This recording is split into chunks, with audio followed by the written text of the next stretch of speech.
and take a look. So I'll share my screen and I'll explain a little bit about what's happening now. Okay, so there's a few things I'd like to cover today. One, Gray, welcome to the discussion. Let me bring Gray in from a strategic point of view, and I'll show everybody why Gray is here. Okay, so I had the discussion already with Lilith, and this might be a new discussion for Gray, so I'll just quickly give an overview. So, Gray, what we've realized recently is that the way the company has been organized is actually a little bit false, right? So we call certain things chapters, but a real chapter is actually this. I think Lilith put this together. A chapter is actually a collection of people who share a similar skill set and work in the same tribe. A chapter is led by a line member who's also a squad member, and chapters work across different squads and hold regular meetings to discuss their specialized area. So what we started doing is we started plotting this out, Gray. We took a look at essentially all the different sort of user funnels, right? Look like this, and the where did it go? Oh, right. So the journey for each user begins a little bit here, right? Okay, it goes like this way for every user. Let me bring it here. So there's first awareness, which is essentially marketing, and then after that is sales, after that is transformation, and after that is advocacy. And that particular user journey applies to both guests, partners, and also employees. It applies to our 3 different user groups, okay? So what we started noticing was this. The chapters currently servicing each particular group are like as such. So let's say for guests, you have strategic is business intelligence, advocacy is reviews and stuff by, oh, okay, maybe it wasn't this particular paper. But what we realized was this, that the idea of putting the skill sets that guests and partner squads use is actually pretty similar, right? We're all working on persuasion, negotiation, conversion, right? We're all thinking of how do we take an input as a lead and convert that into some sort of unit, right? Like it could be an inquiry into a booking, or it could be a lead into a contract, right? So we have this particular relationship. And we realize that the skill we apply to do it shares a lot of the same things, right? Across each particular user group, okay? So what we're doing now is we're exploring this type of how would we call it? We're exploring this type of direction. And this is the direction we're thinking of going. Here's the chart I was looking for. Okay, so this is the same chart, but just kind of oriented the other direction. What we started realizing is that the people who work according to consideration and conversion, these people belong in a chapter because we're using the same skill sets. And what we saw that was happening is that BD was beginning to actually build a really strong sales and negotiation skill set. And from that, we are thinking of actually going this particular direction, everyone. So we talked it with the leadership last time, and oh wait, am I connected to you, Eka? Okay, I better disconnect. Okay, all right, disconnect. Okay, and just take it offline now. Okay, so we're gonna start spreading this out. Oh, what? Okay, all right, sorry. So this is the direction we're gonna go. At first, we were having sync ups, this particular sync up just within BD. We're going to expand this sync up now to BD and reservations. So that's why we asked you to come, Gray. I asked Andre, who is the best person in HAR to actually teach other people in HAR about reservations? And Andre said, that's great. And I was like, okay, so let's bring Gray in. So the idea is essentially this. This is the second stage of how this real chapter will expand. And after that, then the next direction we're going to go is we're going to bring in the HR people who are in charge of selection and recruiting. And that is another area where we do persuasion negotiation. So the purpose of this is actually just to focus on core persuasion negotiation skill sets, right? How do we actually become better at, let's just say, selling things, right? How do we persuade people to buy our services, enlist and become part of our company, and sign up as members, as our partners, okay? All right, so that's a little bit of the backstory. Hopefully that brings Gray up to speed. Gray, do you have any questions at the moment? So far, so good. Okay, all right, excellent, very good. So let's go on and take a look at what we decided to do last time. So last time I think we were gonna take a look at some Andreessen Horowitz. All right, very good. So we were gonna take a look on the all things sales. And Kyla, you've produced a document here for us, have you? Actually, this is a note based on what you asked for us to study. Okay, perfect. Okay, so oh wow, this is all the slides, yeah, from the video cast. Yeah, from the video, it's basically the explanation regarding the sales in organizations, how to make the sales very. Okay, great. Okay, so this is actually, let's double check here with Nadine. Nadine, is this topic a relevant topic between HAR and partnership at the moment? Yes, sir. Okay, right. All right, because it relates to how we actually will build a sales team and how we will actually think about setting up the correct structure, the correct goals, and the right expectations for how to actually create sales, okay? So think of everybody here as a founder in a new chapter, okay? So essentially we are looking at a way of consolidating all the skill sets involved in persuasion and negotiations into one group so that we can all become more skilled at our particular job. Now, one more thing I want to emphasize, which is this. This is something we talked about at the all hands today, and I want to illustrate a point here. Actually, we can use this whimsical. Okay, so for a very long time, we have been thinking about SLA in a simple way, right?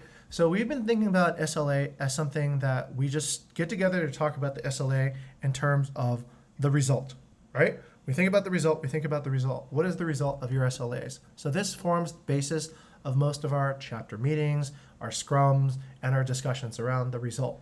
But what we realized, that is not a really complete discussion. Because what we do, if we just talk about results, is that we don't think about how do we get consistent results week after week, month after month, year after year, and how do we innovate results so that they progress. So maybe we do really well this week, right? We're brilliant, we're inspired, we do some good work, but then next week we forget, right? Or we start adopting new practices or whatever, and we start going astray.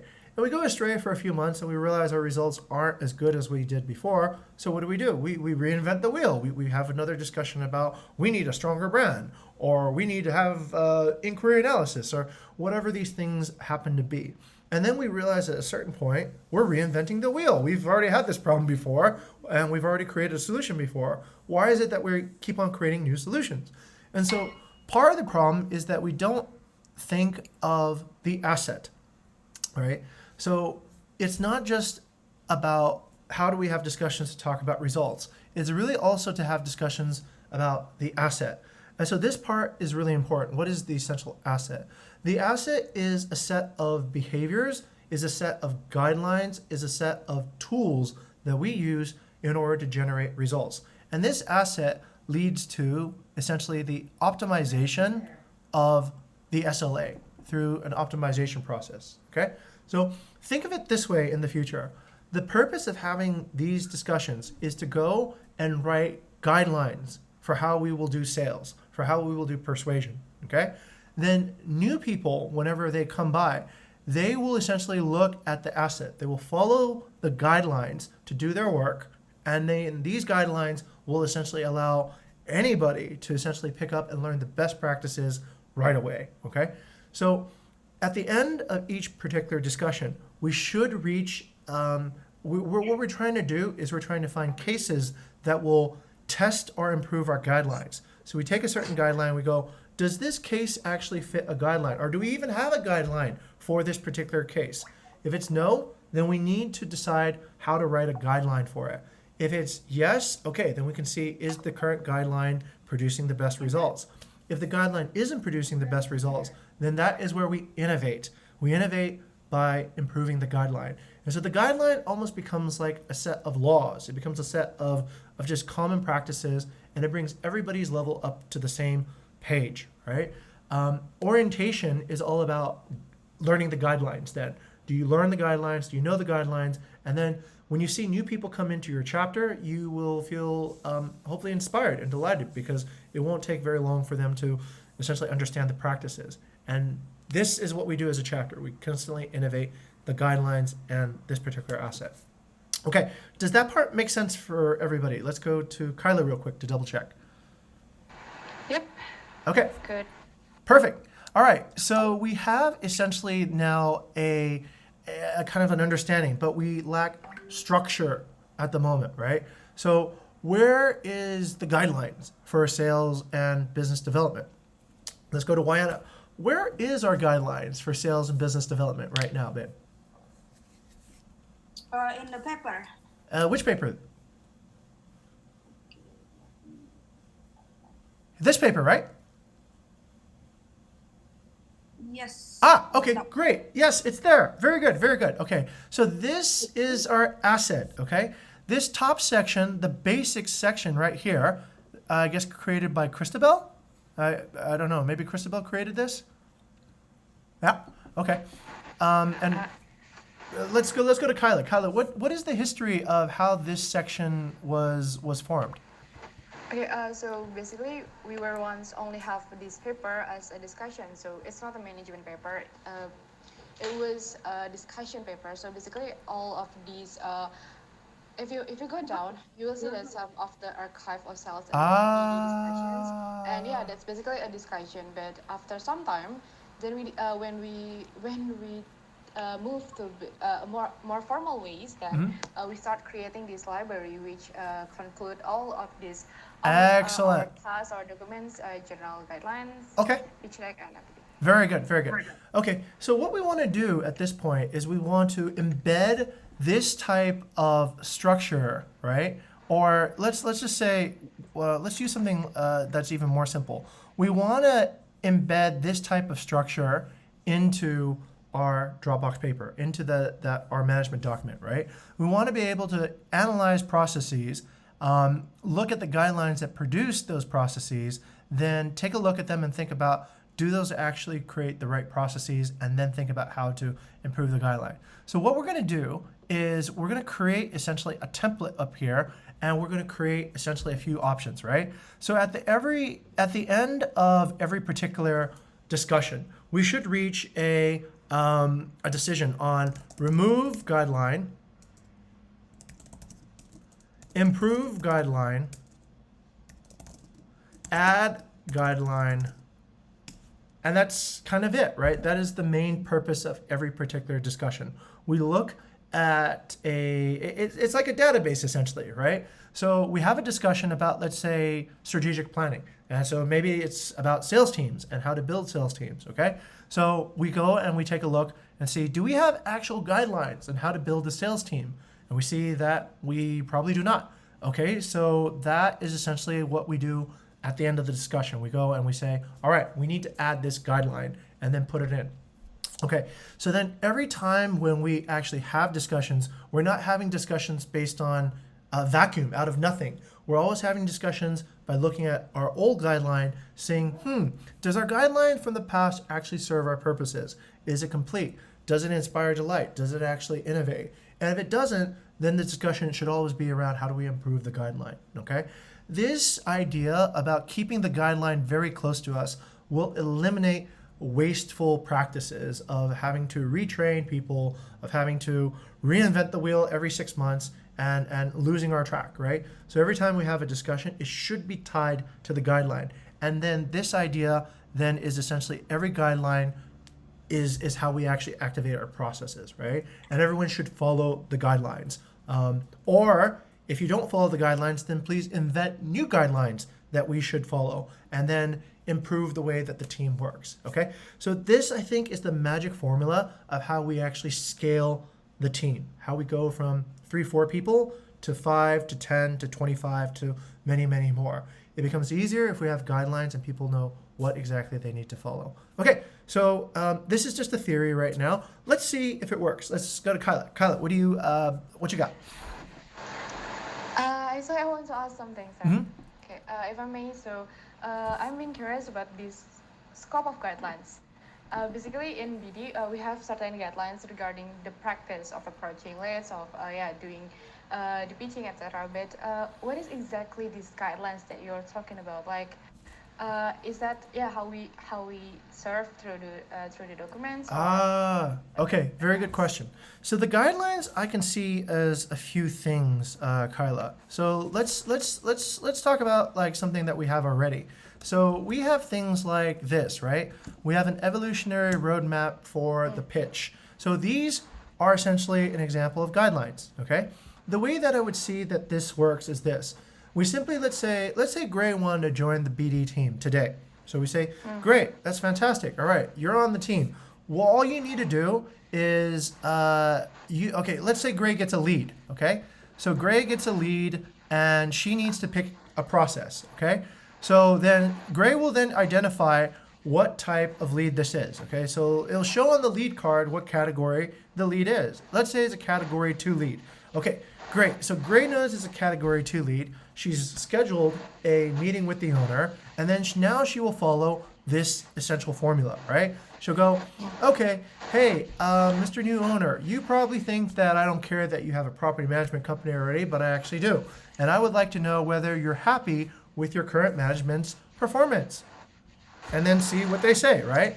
And then she follows with maybe a next question. She goes, instead of becoming a threat to your management, I just want to understand a little bit more about your team and what we can do to help your current situation. Do you think you'd like to be interested to hear about that and what we can do to collaborate with your team? Yada, yada, okay? So Gray starts going through this. Let's say Gray fails, right? It stops right there and the person says, no, I'm not interested. Okay, so then we need to go back and think, all right, was Gray executing correctly the guidelines? And this is something we need to study, we need to look. And we see, yes, Gray was executing it perfectly. She was going through exactly the way it was written. Okay, what stage did things break down? It broke down like maybe around here, right? Around the discovery phase. Gray never got to actually fully discover what the owner really wanted. Okay, then we go, okay, maybe our questions in the discovery phase are not good questions.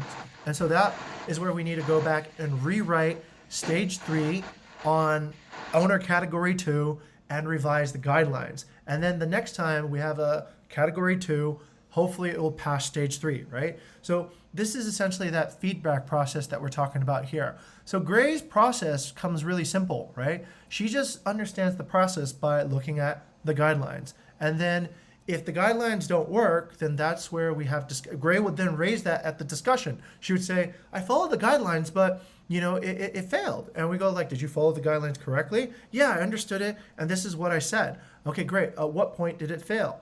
It failed somewhere around the discovery. Okay, all right. So we know that that part is probably the part that isn't working. So then we can go back and debug it. And then we write new discovery questions. And then next time Gray has a pitch, she will use the new discovery questions and they work, right? And when they work, we know that essentially we have the correct, we have the correct guidelines now, right?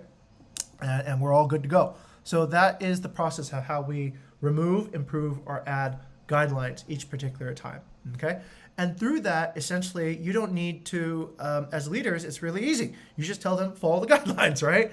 And practice guidelines, and everything is just on the guidelines. Yes, so that's operational guidelines.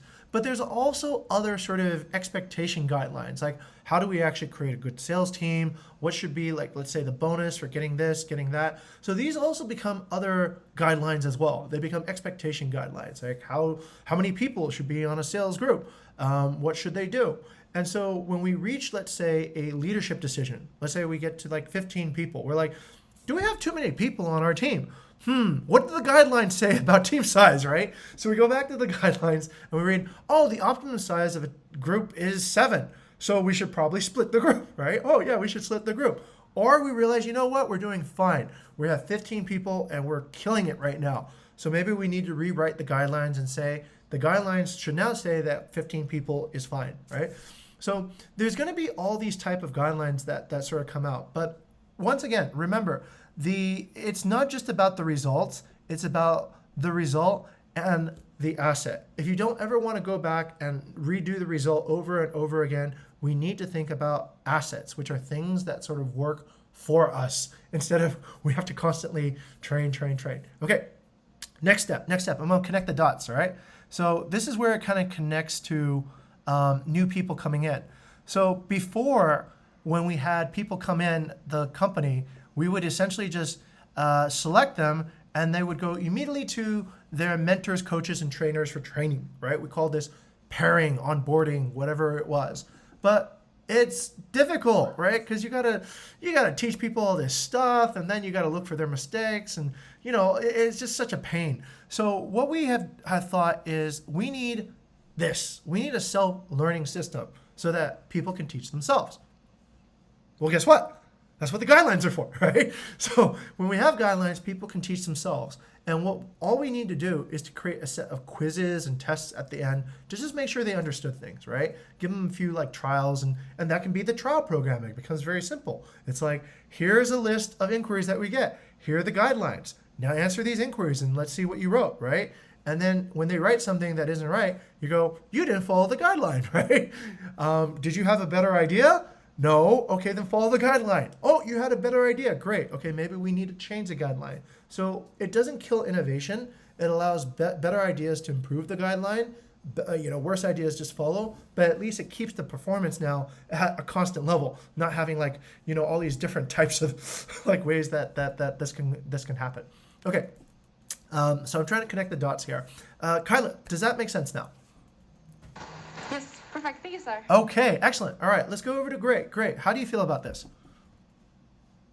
I feel it's actually really good, and I joined this discussion not knowing really anything. Kind of just I was like, what is this?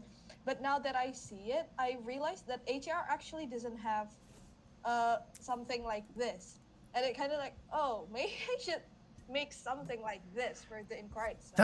That's true. But it's okay because of this particular organization, right? It's okay because right now we are forming a chapter. And a chapter is actually responsible for best practices, right? Because we share a common skill. A squad, which is what HR really is. HR is actually really a squad because they handle, actually not just HR, BI, product, HAR, and PR maybe to a certain extent, right, as well. They're part of a squad that handles the guest, no, actually PR, no. PR is doing the human resource thing, right? But essentially that group of people that get together to talk about the funnel, the guest funnel, that is actually a squad. So within HAR, the main focus actually should be on the mission, right? How do we delight guests? How do we actually achieve our KPIs? This is more of how do we get the skills? How do we make sure we have the right resources and the right efficiencies and effectiveness to get to that point? So it's actually okay. This is the right place to have these type of discussions. And if you want to bring it over to HRR, even great, right? This is still kind of being born right now. It's not perfect. We just came up with this idea recently.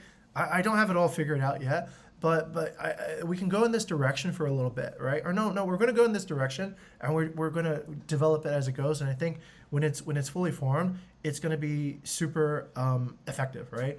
I kind of figured out why countries have laws. Now I realize this is probably why a country has a law, right? Otherwise, people forget what do we agree to do about people who did this before? I can't remember, right? Let's just come up with a new rule, and then you go back to the original rule again, and that's sort of like what we've had in the past. So when we don't know something, we go back to the guidelines and develop that. Okay, so let's kind of take that idea now and apply it to this particular case. So what we wanted to do, what we wanted to do is we wanted to have a strategic planning discussion, and we have some materials to look at it. And here's essentially the guidelines we're hoping to actually write or put into place. We're going to put in guidelines for what is the format, the management, the targets, goals, and KPIs for a sales team. What do we want? What do we not want? And what does the company need to understand. Okay, so that's essentially the scope of the guidelines that we want to address. But before we begin, let's have a secretary in the group. Let's Kyla. I think you're the best with documentation here. Let's do this first, Kyla. Can we check? Is there a current document that talks about any of this so far? About what the format management, how we set targets, goals, and KPIs in our chapter here. Currently, no. Currently, no. Okay, No. great. No, not clear ones. Okay, so this outcome of this discussion is most likely going to be. Oh, also we can write no decision, right? No, or let's say delegate to follow up. Okay, that's also a possibility. Or no decision is another possibility. Or okay, that's pretty much it. Okay, so before we go any further, we already know the end purpose of this discussion in a way. We know that we're here to add a particular guideline, right? We're going to add a guideline about how to actually create format, management, targets, goals, and KPIs for our sales team. Okay, great. So let's jump into it. What we've done so far is that we have collected information from Andreessen Horowitz, which is a leading, your favorite company, right, Eka? Andreessen Horowitz. Every time we're in San Francisco, we pass their office, we stop, we take a picture, and Eka's like, why do you stop at this company? It looks so boring, right? I say, because they're the company that started all the other companies, and that's why they're so amazing. She's like, yeah, whatever, Dad. And I go like, that's, okay. Anyway, so they have a very, very good mini course on all things sales. So let's take a look at a few things that we can potentially put in our guidelines. All right. Okay. Right. All right. Let's talk about this first idea and maybe understand how it fits in. Let's go to Nadine. Nadine, tell us about how to interpret this particular graph and what this could mean for understanding the balance between sales and marketing. Yes, thank you, sir. So, from what I learned from the videos that this person has taught us, is actually about the importance rate of having the sales team for the company. Mm-hmm. So it depends on the what product that we are selling. So the more simple the product, it's the urgency of having the sales team is reducing. Actually, like for example, like we are selling shampoo or toothpaste or soap. It's a very simple thing that people know how to use it. People know when to buy and where to buy. But if let's say we are selling more enterprise product like selling the airplane, like for example, like us, management service, which is very complex. The urgency of having the sales team is higher because we need more people to actually explain the value of the product that we are selling to the customers. Excellent. That is the point of this matrix, actually, the importance of the sales and marketing. Excellent. So for the enterprises product, even though the marketing itself, the cost of marketing itself is actually lower than having the importance of the sales Correct. team. Actually. Correct. Okay. Very good, Nadine. That is actually very applicable, and this is actually very, very good because it can apply to the different groups that are here at the moment, right? So let's go over to Gray. Gray, do you believe that HAR is more on, let's say, where there should be stronger marketing or stronger sales as compared to business development? I would say it will be on sales. HAR should have stronger sales than business development. Okay, let's go. No. What I mean is not as strong as like BD. Right. Yeah, but what I now I'm confused what I'm explaining. But what I mean to say is like it has the same I don't know, like it has the same goal as like the sales one. Mm-hmm. So we need to explain more what we are selling Okay. rather than what marketing. That's Okay. what I mean. Got it. Got it. All right. Let's go and take the same question and apply it to Wyandotte. All right. Which team here, HAR or BD, needs to rely more on marketing, and which one needs to rely more on sales, do you think? BD more on sales. Okay. And why is that? Because we what you call sell a service is very what you call more abstract Okay. than a product. It's A more product, B2B, right? yeah. Okay. It's a product, or it's like a room is considered a product because I see the shape, I see the where is it, and how much is it, and then the customer can see it. Got But it. a service, it's like okay, Bukit Vista, I know Bukit Vista. If I have this, what is should we do? Is this many questions in people's head? Need to basically help them out with clear up with that question. It's Okay. like sales job. Okay, very good. Let's take a look at let's understand a few things then now, since we're actually at this point, right? Which particular product is more expensive, a partnership contract or a booking? Let's go to Nadine. Which one do you think is actually more expensive? Which one has higher potential value?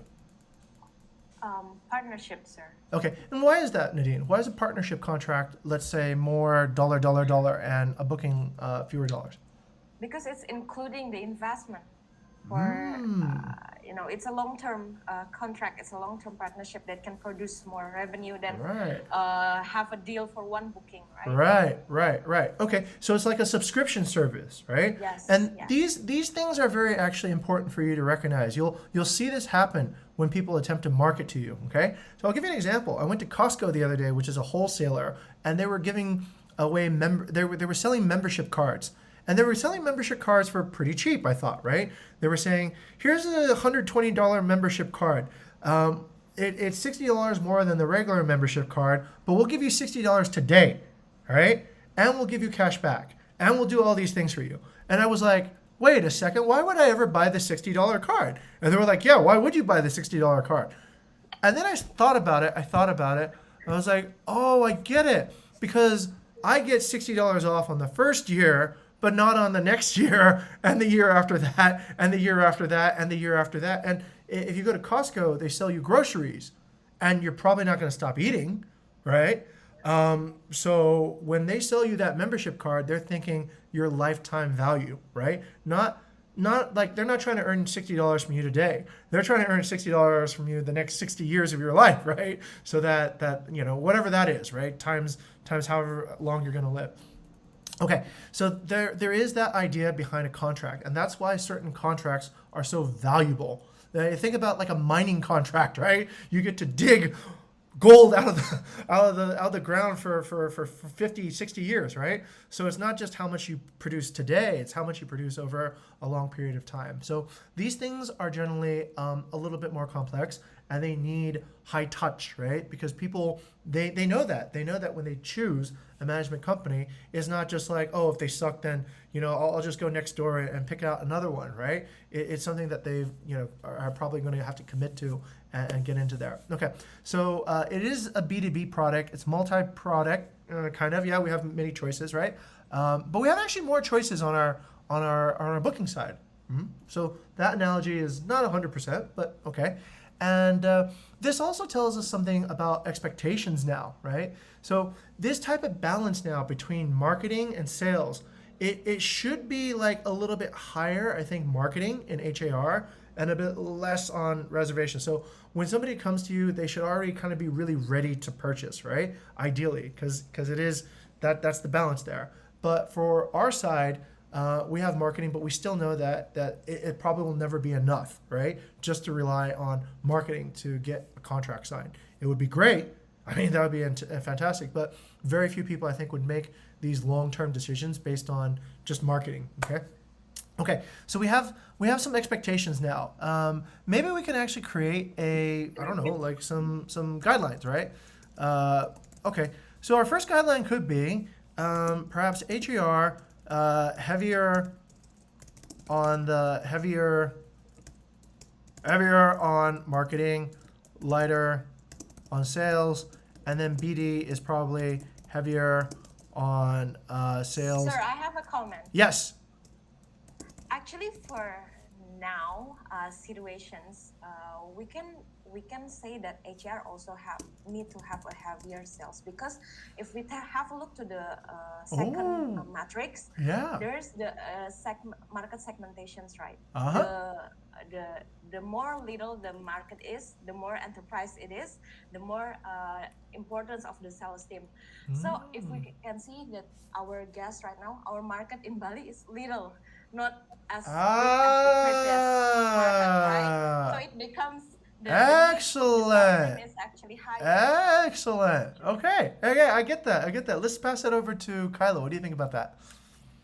Yes, actually, I want to add that in this video, actually, what has been emphasized is making the whole organizations oriented on sales. So basically, the first thing that we need to do is decide on what categories is the organizations in, and then try to match up. Okay, okay. That's actually a really good point. And great. This is something that we noticed the other day as well. This is actually pretty inspirational or sort of surprising. The business of every business is essentially two main functions. Everybody who works in a business is either building a product or service, or they are selling a product or service. So that's pretty much it. That's the functionality of everyone. This is the big surprise that we found out the other day. If I can get this to load. Come on, load, paper. Okay, I'm gonna have to reconnect the Wi-Fi. Give me a second. I'll be gone for a second. Okay.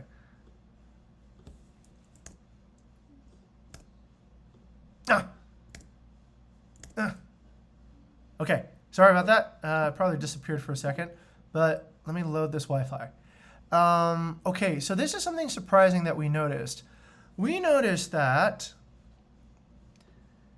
the people who actually are involved in building the product and service are actually very few in Bukit Vista, right? So essentially the people who actually build the product and service it's just hospitality and air support, or community for partners, or HR for the bottom funnel of the employee experience, employee wellness, okay? Employee transformation. That's it. Those are the only people actually really working on providing the product or service. Almost everybody else is working on some way to persuade people to buy the product or service, right? And part of the reason for that is that we're in a competitive environment. I mean, this blew my mind when I came to the U.S. In the U.S., because of laws, every particular market is very limited. So there's very high entry points to get into any market. Like if you want to get into building a building, you need to have this regulation, that regulation, this tax paid. You need to be able to verify the thing of your money. So you need like hundreds of paperwork done and lots of lawyers before you can even get started with doing construction. In Indonesia, it's like if you feel like it, you have the money, you can start building something, right? So that makes the entry barrier to the market very low. So we basically are always dealing with competition. Somebody else can build something that resembles our product that can kind of like, take it away.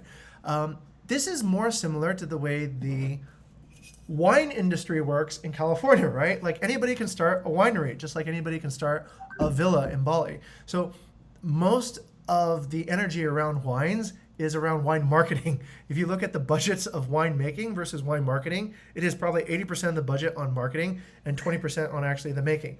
That's just the nature of whatever marketplace you happen to be in.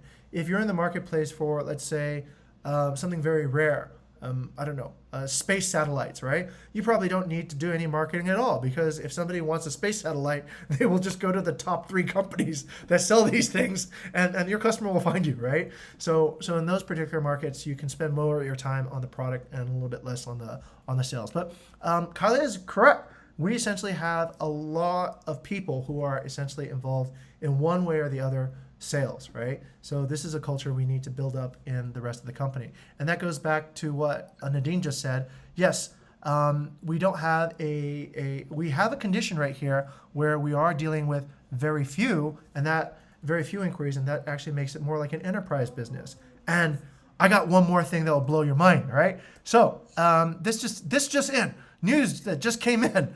So, okay, I got to talk to Leander very soon, but my friend Leander is over at he's over at this conference with Google, and they're talking about travel insights. And so great. This is where that idea of sales becomes more important becomes more important for HAR, okay? And it's really because of this new trend with new travelers. Longer planning, booking cycles, less frequent, longer duration trips, okay? So what's gonna happen in the future, most likely, and this is already happening, because of all the annoying things you need to do in order to be able to travel, and because you have more ability to work remotely, you're probably gonna take less frequent, but more longer duration trips, okay? So you're gonna go to Bali, but you're gonna stay there for maybe a month now, right? You know, kind of like, yeah, since I'm gonna go to Bali, then why not, right? People are gonna take longer to plan. So booking windows are longer and durations of stays are longer. Longer duration stays will mean that it's a higher booking value per booking. The average booking value will probably go up, right? I mean, you know, compared to before relative to everything else, okay? So that makes then essentially there's gonna be fewer deals, but there's gonna be bigger deals for each type of deal. So that is a good thing to learn now, right? So just like Nadine said earlier, more of the marketing will actually be, more of the sort of energy will go into like fewer deals that are higher value. So that starts becoming more like an enterprise business, right? You do like these bigger transactions, but smaller frequency. Okay, does that make sense?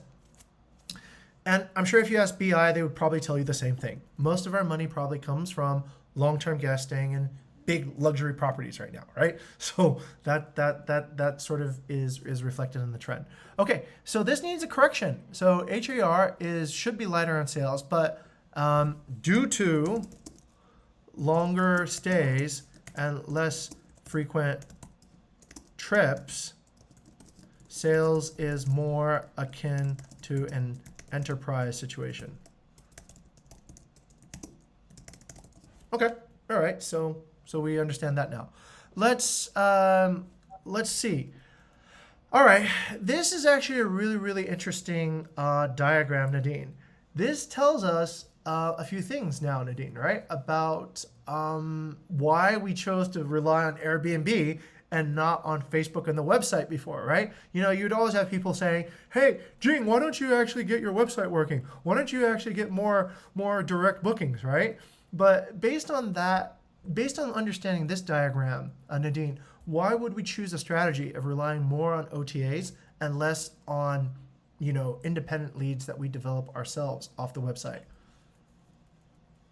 You mean previously? Oh, no, based on this diagram now. Based on this diagram, why would we have chosen, let's say, a strategy of using more of the OTA and less like trying to get direct bookings? I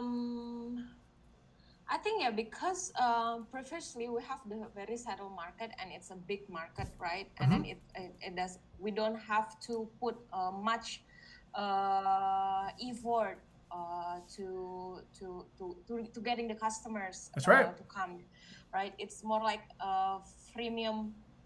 I don't know what it's called. I forgot freemium type of the what is that sales method. And then that's why we choose OTA as the platforms previously we focused on. Yeah, that's it. But now we shifting to the social media, which is take more efforts, more resource to get bookings on the social media. Right. More cost as well, yeah, because the market segmentation is changing. Yes. And yeah. Very good. That's what happened. So our cost of sales is much higher on direct inquiries for the most part, because you can see, right, Gray, they ask a lot of questions about a lot of things under the sun. Whereas if it's through the OTA, through the magic of personalization, through the magic of matching people with products that they want, people magically get something that they like, right?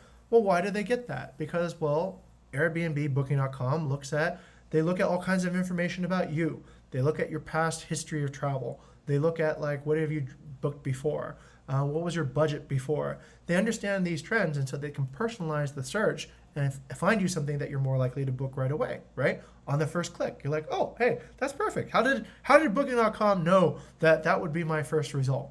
Kind of like the way Google works, right? but for hotels and accommodations instead of just search results, okay? So that type of engagement increased the number of users and it decreased the cost of sales. So that's kind of like why we didn't need so much sales back in the day, right? But what we're looking at now, because these particular OTA channels, for at least the meantime, are sort of stuck, right? And people are not using them as much. International travel tends to use the OTAs. Domestic travel tends to use other ways, right? So we are looking at a enterprise model of doing both guest side and partner side acquisition, okay? All right, let's take a look and see the next side. Why do we need sales? All right, let's go to Wayana. Babe, what can we understand from this graph? Okay.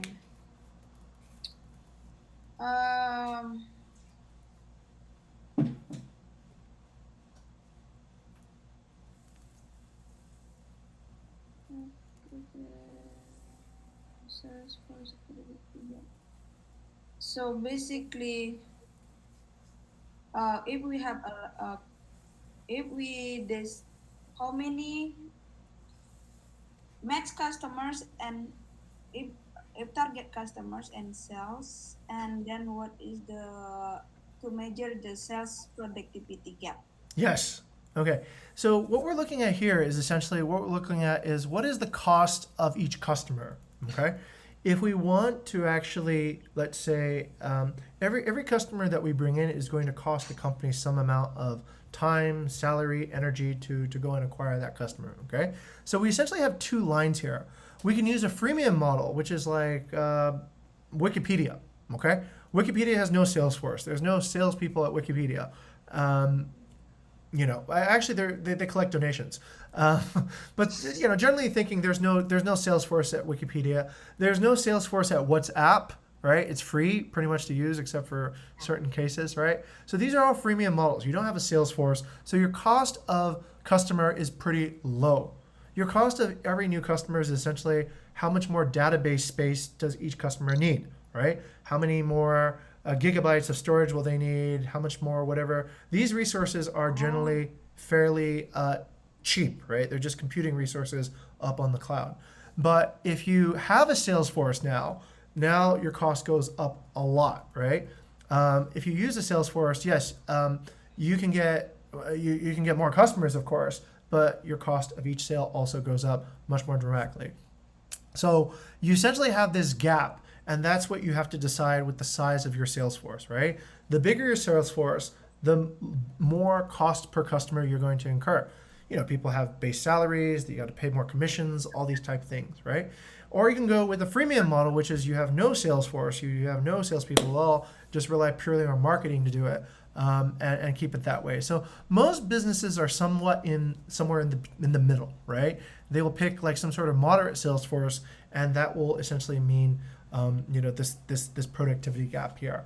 Okay, so that gives us an idea that creating sales isn't free, right? That there is essentially a cost per sale. And that could actually be one of our first inspirations, right? What is the cost per sale of, a inquiry that becomes a booking, and maybe a lead that becomes a contract? Okay, so this could be the inspiration for a KPI, all right? So if we are running an effective sales team, then we should be able to keep that number low. If we have an inefficient sales team, you can imagine, let's say you put a huge sales team together, you pay them a high salary, and they don't produce any sales, right? Then your cost per lead and cost per inquiry is going to go just way, way high. And you would know, something isn't working, right? But if you, let's say, have an efficient sales team and you get a lot of sales, but the cost per inquiry, cost per lead is minimal, then you know that you've actually created an effective sales team. Now, remember what I said to you guys at the beginning. This is a founder's discussion, right? So this is like before anybody has come into the group, before you start scaling and adding more people, you're already taking this vision into account, right? For if I add a new person, will they be able to actually add to the sales without costing too much, right? for each particular lead. So this is how we decide things like compensation, bonuses, incentive structure, what we actually are going to do for each particular person. It also lets us decide for each particular chapter, right, what the benefits are. Okay. All right, so we're getting some inspiration here for a KPI, which is part of our guidelines, right? Because if we go back and we take a look, we were hoping to get some KPIs out of this discussion, and that's already beginning to sound like a KPI, okay? So let's go back to see where we are on the third slide. All right, what is the sales learning life cycle? Let's go to Kyla. Oh, we've run out of time. Yeah. Going to say that. Okay. Let's do this then. We have sort of established some guidelines here. So let's change the top of this title now. Let's go with the title that works. Kyla, what do you believe the new title of this document should be? It is going to be a combination of HAR and sales and BD. It's all things sales, right? So it is essentially understanding what the sales KPI should be. Maybe that should be it, right? This is our sales KPI development document. Sales incubator. Okay, wait, one at a time. Let's go to Kyla first and then go to Nadine. Sales management paper. Again, it's management paper all over. Sales management paper. Okay, sales management paper. All right, Nadine, what do you want to call it? Since this is a preparation to build a chapter, right? I don't know. I'm thinking about sales incubator or something. Okay. Let's think about, okay, this could be, yes, okay, back to Kyla. Okay, I'm thinking that I could agree with Kanadin, but after that, after the incubation is over, then we should create another sales management paper. Right. What if we put everything together like the way we did at the top level, right? We have a discussion section where we discuss, and then we have an outcome section where the outcomes start appearing, right? So let's take a quick minute and try to get some structure here, right? This could be our discussion section, okay? So discussions are generally, I think, at the bottom, right? Given our current structure, discussions at the bottom and sort of outcomes at the top, right? And we could have a section up here called outcomes, okay? And we could have thank you, Kyla. We have a section up here called outcomes, right? And in that section, what we anticipate having are things like, let's say these are the KPIs, right? And explanation of the KPIs and perhaps SLAs, right? This could be our negotiation and persuasion SLA. Actually, we can even have this, right? We can have controls. What do we control? What sort of KPI comes out of that control? What is the explanation of this KPI? And what are now the SLAs for this particular group? Let's go back to the document and see if that was what we wanted to create. Targets, goals, and KPIs, right? So this could be your, let's just use this, target, goals, KPIs for sales, right? And this is a discussion and guideline document. Okay. For now, it's just a rough draft right now. Okay. We've run out of time, but I can see we're passionate, right? Because we're kind of feeling like we're building something now. Let's do this. If you want to have more discussion about this, where can we have that discussion? Let's go to Nadine. Is there a Slack channel where we can iterate on this? Yes, we have the sales and business development channel actually. Okay, very good. All right, let's do this then. Let's create some space for more discussion, right? Let's create a space for, let's say, topic and discussion. And we can think about how we want to innovate this particular document itself, right? Offline and asynchronously as well. So, okay, yes. I'm sorry I didn't really get to the end of it, but let's do this for homework, right? Are there any more slides that we need to put in this particular document? Let's go to Nadine. I think Peter Levine had some more. He had 16 lessons, right? So is there any other material that we should put in? Yes. He has more than this actually, Okay. but I haven't watched it until finish. Okay, let's do I this. think we could just discuss it one by one first, sir. So Okay. I want have everyone here have a well understanding of for each slides basically. Okay, perfect. So let's do this then. Let's think about what you believe are guidelines now for sales, right? So we're learning all this stuff. How can we turn this knowledge into guidelines, right? Does this help us approach organizing teams? Does this help us approach organizing a goal? Does this help us approach to organizing our KPIs and SLAs, okay? So let's do this then. Before we get together next week, let's finish these existing documents and set expectations for what essentially is sales, right? Let's start thinking about, okay, what are the conversion KPIs we should be looking at? What is the net benefit that we should measure? What are some things that BI can even help us with and start helping us define so that we know if our sales team is being well led? Actually, let's just use that, right? Let's put the theme as, the theme of the discussion is, how will we know if our future sales team is doing a good job, right? Are they inspiring delight in their work, okay? And I think we can have that discussion after we ingest this information, and then we'll come up with the rules and the guidelines and the goals for the future chapter, okay? And let's have some stuff ready for our next discussion, and we'll get together and keep on building, okay? And we'll add more people, and it will start rising out as a brand new chapter. Okay, Okay. thank you, sir. You're welcome, Nadine, and thank you for the core value recognition. I appreciate that. Now, okay, it's time to disband, so I'll see you guys later, and have a good day. Have a good day, sir. Okay, Good day. see y'all. Bye.